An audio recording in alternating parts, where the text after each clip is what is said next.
16 अप्रैल की रात यूएई समेत आसपास के इलाकों पर बेहद भारी रही।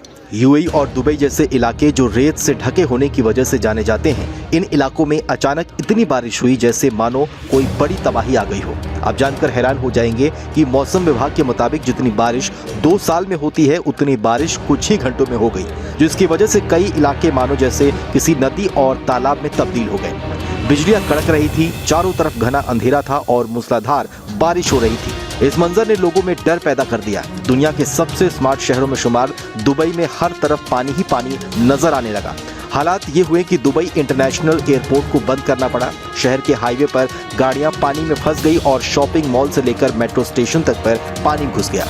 स्कूल बंद कर दिए गए। सोशल मीडिया में इसकी तस्वीरें और वीडियो लगातार वायरल हो रहे हैं। दुबई इंटरनेशनल एयरपोर्ट पर पिछले 24 घंटों में 160 मिलीमीटर बारिश हुई है, जो आमतौर पर 2 सालों में होती है। ये अपने आप में एक बड़ी प्राकृतिक आपदा है। वैज्ञानिकों का मानना है कि ये क्लाउड सीडिंग यानी कि आर्टिफिशियल बारिश की वजह से ऐसा हुआ है। दुबई प्रशासन ने सोमवार और मंगलवार को क्लाउड सीडिंग के लिए विमान उड़ाए थे। ऐसा लगता है कि इसमें कुछ गड़बड़ी हो गई। ये इंसानों द्वारा जलवायु में जरूरी बदलाव करने का लापरवाही भरा प्रयास था।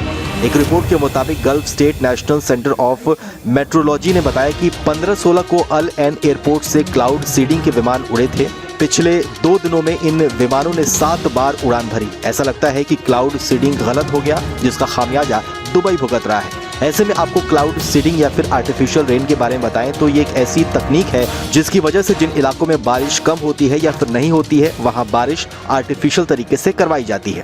इस प्रक्रिया में विमान या हेलीकॉप्टर का उपयोग करके बादलों में सिल्वर आयोडाइड या फिर पोटेशियम आयोडाइड जैसे पदार्थों को छोड़ा जाता है। ये कण वाटर वेपर के कंडेंसेशन और वर्षा की बूंदों या फिर बर्फ के क्रिएशन बनने में मदद करते हैं, जिससे कि बादल बनते हैं और बाद में बारिश होती है।